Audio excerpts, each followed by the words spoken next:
पहाड़ों पर रहकर सांसारिक जीवों में नवचेतना का निर्माण करने वाली स्कंद माता, नवरात्रि में 5वें दिन स्कंद माता के रूप की पूजा अर्चना होती है। कहते हैं कि इनकी कृपा से मूढ़ भी ज्ञानी हो जाता है।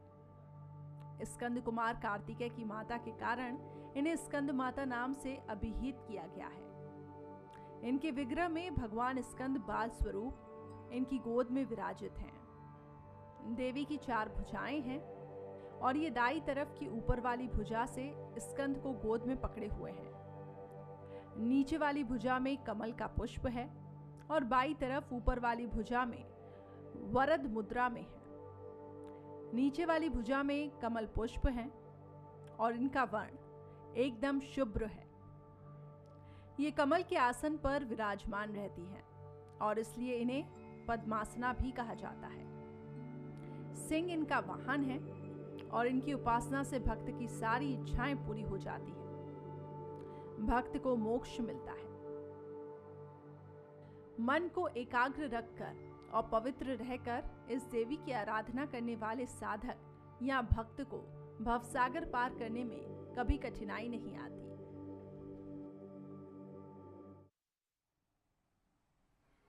नमस्कार, मैं हूं करिश्मा। नवरात्रि यानी कि शक्ति की आराधना का पर्व 9 दिन तक चलने वाली दुर्गा पूजा की शुरुआत हो चुकी है, जिसमें 9 दिन तक माँ के अलग अलग रूपों की आराधना की जाएगी।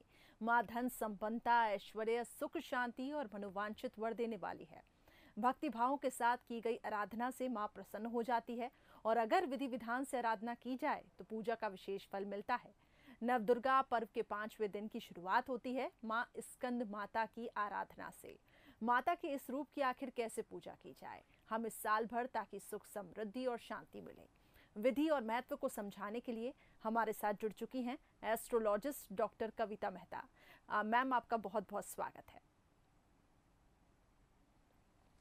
नमस्कार डॉक्टर कविता जी, आपसे जानना चाहूंगी माँ स्कंद माता के स्वरूप के बारे में और इनकी महिमा के बारे में। इस रिपोर्ट के जरिए तो हमने देखा कि कितना सौम्य और कितनी पवित्र है माँ, लेकिन इनके स्वरूप का अगर वर्णन किया जाए तो उसके बारे में बताएं और इनकी महिमा के बारे में बताएं।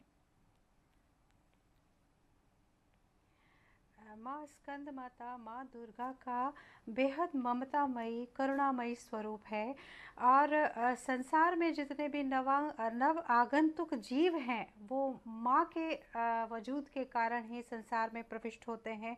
उनका पालन पोषण किस तरह से होता है ये माता की कृपा पर निर्भर करता है। तो माँ जो है समस्त संसार में, जैसे कि आपने भी कहा कि नवजीवन का संचार करती है। इसके अतिरिक्त जो माँ है, माँ का विग्रह बहुत ही पवित्र है। माँ का स्वरूप बेहद ही पवित्र है, जो बुद्धि बढ़ाने वाला है, आत्मा की चैतन्यता का कारक है और मोक्ष की ओर ले जाता है। यानी बुद्धि, ज्ञान और मोक्ष, इन तीनों का बेहद निकटस्थ संबंध है। जैसे अगर हम बात करें कि अगर हम माँ की आराधना करते हैं तो उससे बुद्धि बल बढ़ता है, बुद्धि बल से ज्ञान बढ़ता है और ज्ञान से मोक्ष की प्राप्ति होती है। बगैर ज्ञान के मोक्ष की प्राप्ति नहीं होती। तो माँ की आराधना खास तौर से उन लोगों के लिए विशेष महत्वपूर्ण है जो कि बुद्धि से संबंधित कार्य करते हैं, विद्या अध्ययन कर रहे हैं। उनके लिए माँ का विशेष आराधना का महत्व है। इसके अतिरिक्त माँ जो है हमारे शरीर में विशुद्ध चक्र की जागृति करती है। शरीर में जो है 5वां चक्र विशुद्ध चक्र है, जिसका स्थान जो है हृदय और कंठ के मध्य में है, कंठ के मूल में इसका स्थान है। और इस चक्र की जागृति से मोक्ष मार्ग के द्वार खुलते हैं। यानी यही एक ऐसा चक्र है जहाँ से मोक्ष मार्ग के द्वार खुलते हैं साधक के। तो इस चक्र की जागृति जो है इहलोक को छोड़ परलोक की सिद्धि के लिए है, परलोक की प्राप्ति के लिए है। तो ऐसा है माँ का स्वरूप। और इस चक्र के कारक ग्रह गुरु हैं, जो ज्ञान के देवता हैं। इस चक्र से चेहरा, खासतौर से मुख, कंठ और नेत्र इत्यादि अंग नियंत्रित होते हैं। तो जिन लोगों को इन अंगों से संबंधित समस्या है वो आज विशेष तौर से माँ स्कंद माता की आराधना करें, बहुत लाभ होगा। जी, यानी कि बुद्धि, बल और मोक्ष, जैसा कि आपने बताया, सीधा संबंध है इसका माँ की महिमा से, और माँ की आराधना जो करता है उसको इसकी प्राप्ति होती है। आगे बढ़ते हैं। आज के दिन माता की आखिर कैसे पूजन की जाए ताकि माता खुश रहें और अपनी कृपा बरसाएं? जी। माता का विग्रह जो है एक चौकी पर स्थापित करें। माँ को सर्वप्रथम जो है गंगा जल से उनका जो है चरण धुलवाएं। तत्पश्चात पंचामृत से उनको स्नान करवाएं। माँ को खास तौर पर जो है श्वेत वस्त्र बेहद पसंद है, श्वेत रंग बेहद पसंद है। तो हल्के पीला रंग भी बेहद पसंद है। तो हल्का पीला और श्वेत रंग के वस्त्र, फल फूलादि उन्हें अर्पित करें। आज के दिन जो खास महत्व है वो है माता का विशेष आज भोग पसंद है। नैवेद्य माँ का विशेष पदार्थों से लगाया जाता है। जो बाजरा से निर्मित वस्तुओं से, मीठे खाद्य पदार्थों से माँ को भोग लगाएं। केसर युक्त खीर माँ को अर्पित करें और साथ में केले माँ को अर्पित करें। तो खास तौर से आज जो नैवेद्य का है, विशेष नैवेद्य का महत्व है, तो उसे अर्पित किया जाना चाहिए। साथ ही दुर्गा सप्तशती और देवी भागवत का पाठ जो निरंतर हम 9 दिन ही करते हैं, आज नियमित रूप से करें। बिल्कुल, तो ये सब अगर हम उपाय करते हैं तो माता रानी अवश्य खुश होंगे। डॉक्टर कविता, आगे ये बताएं कि माता स्कंद माता कार्तिकेय भगवान की माता भी कही जाती हैं, लेकिन इसके पीछे आखिर क्या कथा है, इसके बारे में बताएं। कार्तिकेय जी के जन्म की कथा जो है बड़ी विलक्षण है, क्योंकि वो विलक्षण प्रतिभा के धनी थे। एक व्यक्ति जिसके अंदर 6 लोगों की शक्ति, बुद्धि, बल समाहित थे, ऐसे थे भगवान कार्तिकेय। और उनकी जन्म की कथा भी बड़ी विस्तारित है, लेकिन सूक्ष्म में मैं आपको थोड़ा बताना चाहूँगी कि तारकासुर नामक एक दैत्य थे। जब माता सती जो है का शरीर त्याग हुआ तो भगवान शिव जो है वो कठोर साधना में लीन हो गए, और उन्होंने उनका जो अंश था उसे कोई और स्त्री धारण नहीं कर सकती थी, तो उन्होंने वो अंश अग्निदेव को समर्पित कर दिया था। ऐसे में तारकासुर ने ब्रह्मा जी को प्रसन्न करके वरदान प्राप्त कर लिया कि अगर उसका वध होगा तो शिव के पुत्र से होगा, क्योंकि वो जानता था कि शिव के कभी पुत्र हो ही नहीं सकते हैं। तो तारकासुर के जब अन्याय से देवता त्रस्त हुए, तब जो है अग्निदेव ने जो उस अब तक उस अंश को धारण किए हुए थे, लेकिन वो उनके लिए असहनीय हो रहा था, तो उन्होंने वो अंश माता गंगा को समर्पित कर दिया। लेकिन गंगा जी की तेज लहरों से वो अंश 6 भागों में विभक्त हो गया। माता गंगा का जो जल है वो उबलने लगा, यानी उसकी शीतलता समाप्त होने लगी, और माता गंगा ने जो है वो अंश जो है वन में स्थापित कर दिया। वहाँ कुछ 6 कृतिकाएँ, कृतिका नक्षत्र जिनके नाम पर हैं, वो वहाँ विचरण कर रही थी। उन्होंने जब उस अंश को देखा तो उन्होंने उसे अपने गर्भ में स्थान दिया, लेकिन वो भी अधिक समय तक उस अंश को धारण नहीं कर पाई। लगभग 3.5 माह उन्होंने उस अंश को धारण किया। तत्पश्चात उन्होंने उस अंश का स्वयं त्याग कर दिया, क्योंकि वो उसके तेज को वहन नहीं कर पा रही थी। तो इस तरह से एक अर्धविकसित शिशु, 6 अर्धविकसित शिशु जो है उनकी उत्पत्ति हुई।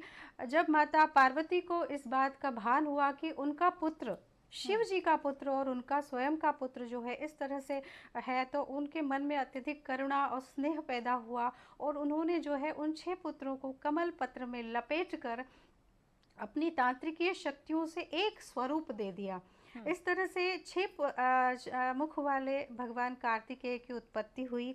इनका एक नाम स्कंद भी है, जैसे कि आपने बताया। और स्कंद जो है, स्कंद का अर्थ ही तना होता है, मोटा तना होता है। स्कंद का अर्थ सेनापति होता है, वीर पुत्र होता है, बुद्धिशाली पुत्र होता है। इस तरह से कार्तिकेय जी के जन्म की कथा है। जी, चलिए, तो भगवान कार्तिकेय की माता हैं और माता स्कंद माता, और उसके पीछे की कथा तो हमने जानी। अब ये बताएं कि आपने तो कहा कि कुछ उपाय ऐसे हैं और माता को क्या कुछ विशेष भोग लगाया जाए, क्या कुछ अर्पित किया जाए ताकि माता रानी खुश रहें, लेकिन कुछ ऐसे खास उपाय जो सभी कर सकते हैं ताकि माता रानी का विशेष आशीर्वाद सभी को प्राप्त हो। जी, स्कंद माता की आराधना से बलवीर वृद्धि होती है, साथ ही तेज बढ़ता है। जो वास्तविक तेज है, जो ज्ञान से उत्पन्न होता है, ऐसा तेजोमय स्वरूप प्राप्त होता है।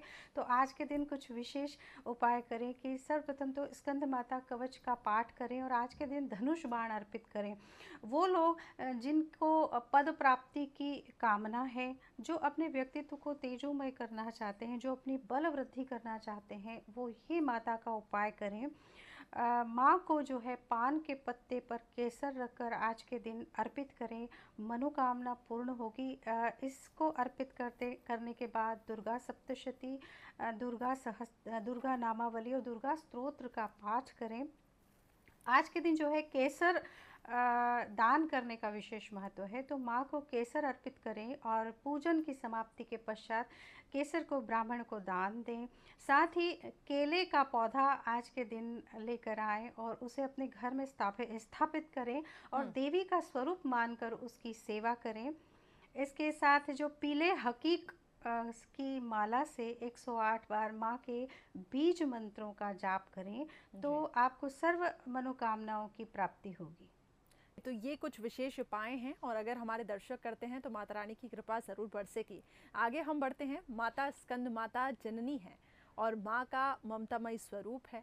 जिन स्त्रियों को माँ बनने का सौभाग्य प्राप्त न हुआ हो, वो किस प्रकार से आखिर संतान प्राप्ति के लिए माँ को प्रसन्न करें, और ज्योतिष के अनुसार संतानहीनता आखिर कब आती है, इसके बारे में जरूर बताएं। जी, माता स्कंद माता की आराधना से संतानहीन दंपतियों को विशेष मनोकामना की प्राप्ति होती है। आज के दिन माँ की मन से आराधना करें।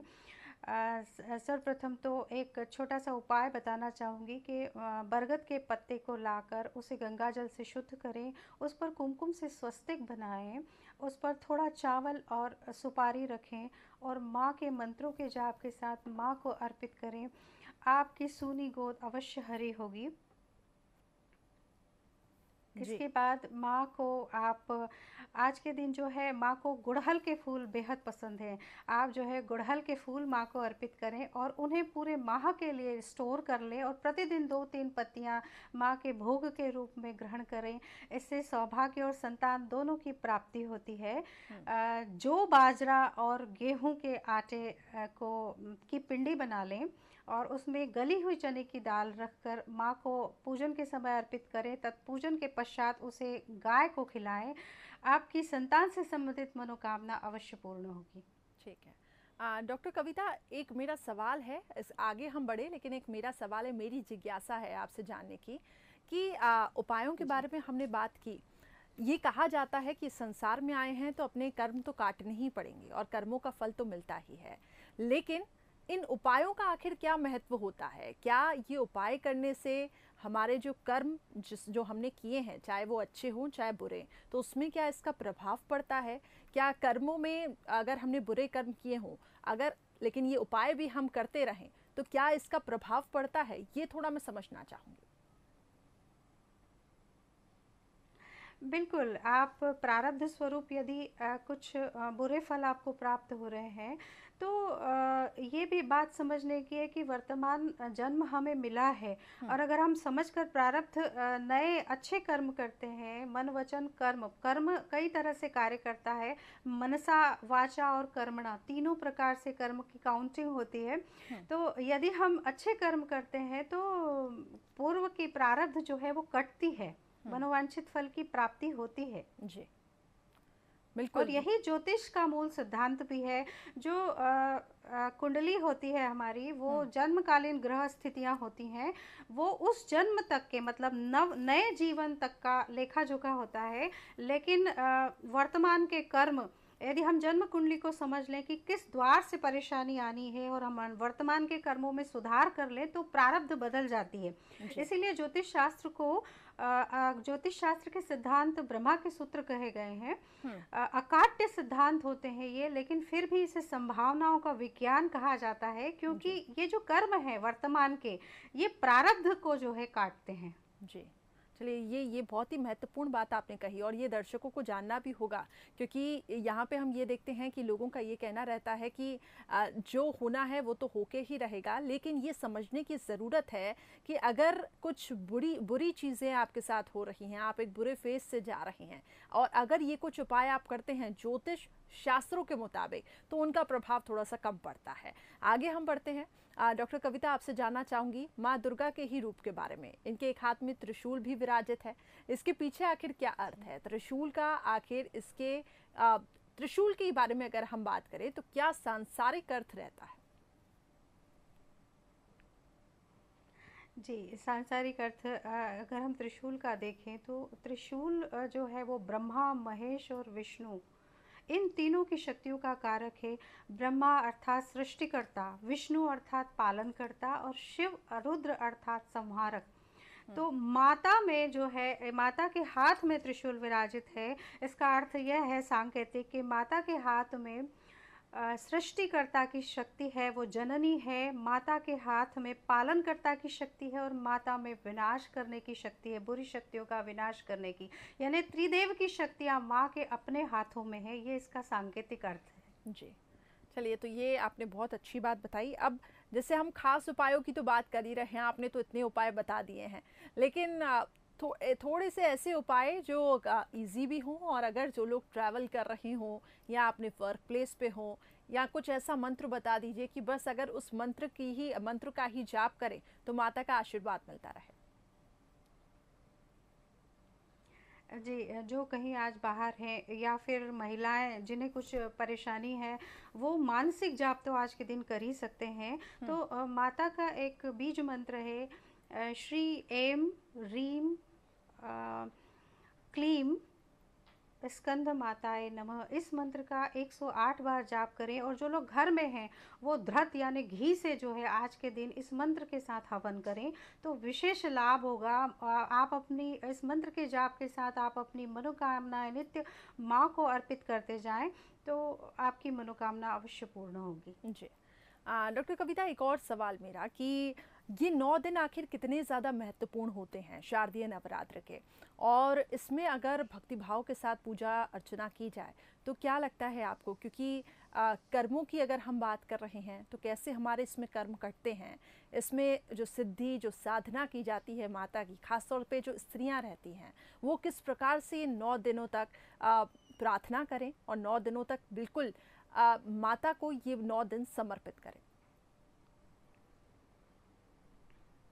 जी, देखिए, साधना शब्द से ही उसका अर्थ स्पष्ट है। साधना यानी स्वयं को साधना। सबसे पहले तो आप अगर साधना कर रहे हैं और आप चाहते हैं कि आपकी मनोकामना पूर्ण हो तो स्वयं को साधें, स्वयं के मन को साधें, स्वयं की बुद्धि को साधें, स्वयं के कर्मों को साधें। तत्पश्चात माँ के समक्ष बैठें तो निश्चित रूप से मनोकामना पूर्ण होगी, क्योंकि शक्तियाँ जो है वो प्राप्त होती है इन 9 दिनों में।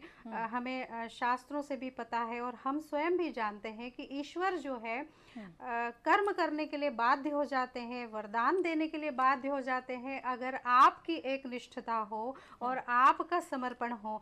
हमने देखा शास्त्रों में कई उदाहरण पढ़ने को मिलते हैं कि राक्षसों ने घोर तपस्या की, तो कई बार प्रश्न उठता था कि राक्षस जो कि नकारात्मक शक्तियों से युक्त हैं, जो लोगों का जो है जिन्होंने संसार में त्राही माम मचा रखी थी, उन्हें भी भगवान ने वरदान दिया, तो आखिर क्यों?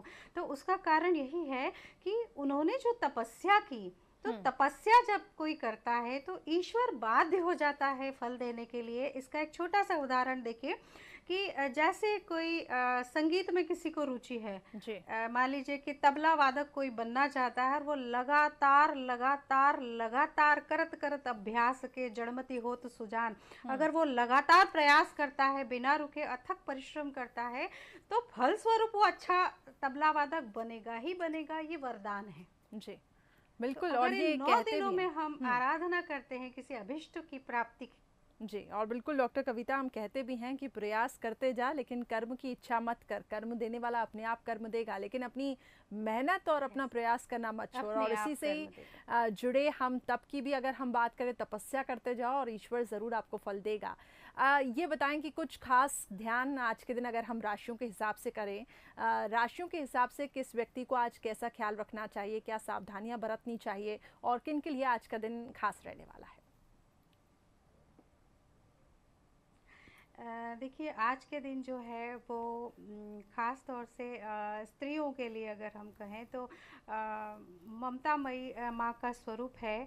और स्त्रियों को संतान का विशेष स्नेह प्राप्त हो, इसके लिए माता स्कंद माता की आराधना करें। जिन्हें संतान सुख में कमी है या संतान साथ में रहते हुए भी किसी कारण से उनसे बहुत ज़्यादा अटैच्ड नहीं है, तो आज के दिन स्कंद माता का जो है ध्यान करें। माँ से प्रार्थना करें कि उन्हें संतान का सुख प्राप्त हो। जैसे ज्योतिष शास्त्र में भी कहा गया है कि संतान सुख संतान की उत्पत्ति से जुड़ा हुआ नहीं है केवल। जी। संतान सुख, कभी कभी अगर संतान सुख नहीं होता है तो संतान किसी के भाग्य से, पुरुष के भाग्य से भी जन्म ले लेती है, स्त्री के भाग्य से भी जन्म ले लेती है, लेकिन संतान का सुख नहीं है तो संतान आपके साथ रहते हुए भी आपको संतान से पूर्ण संतुष्टि प्राप्त नहीं होती है। तो ऐसे में जो है वो माँ स्कंद माता से आप प्रार्थना करें तो आपकी मनोकामना अवश्य पूर्ण होगी। आप वात्सल्य से परिपूर्ण होंगी, आपका व्यक्तित्व करुणामय बनेगा और आपकी संतान के अंदर प्रेम के बीज अंकुरित होंगे। जी, चलिए डॉक्टर कविता, बहुत बहुत शुक्रिया हमारे साथ जुड़ने के लिए और दर्शकों के साथ इतनी महत्वपूर्ण जानकारियां साझा करने के लिए। नमस्कार। जी, जय माता दी। तो माँ स्कंद माता की पूजा ज़रूर करें। और जैसा कि डॉक्टर कविता हमें बता रही थी, जो कि एस्ट्रोलॉजिस्ट हैं, कि संतानहीनता और जिन्हें संतान का सुख नहीं है, अगर आज के दिन स्त्रियां विशेष तौर से माँ स्कंद माता की पूजा करती हैं तो उन्हें संतान प्राप्ति का सुख मिलता है। इसके साथ ही कुछ खास उपाय उन्होंने बताए हैं, उसका पालन ज़रूर करिएगा। और हम उम्मीद करते हैं और हमारी यही कामना है कि माता रानी आपके जीवन में सुख, समृद्धि और शांति लाए। इसी के साथ मुझे दीजिए इजाज़त। नमस्कार।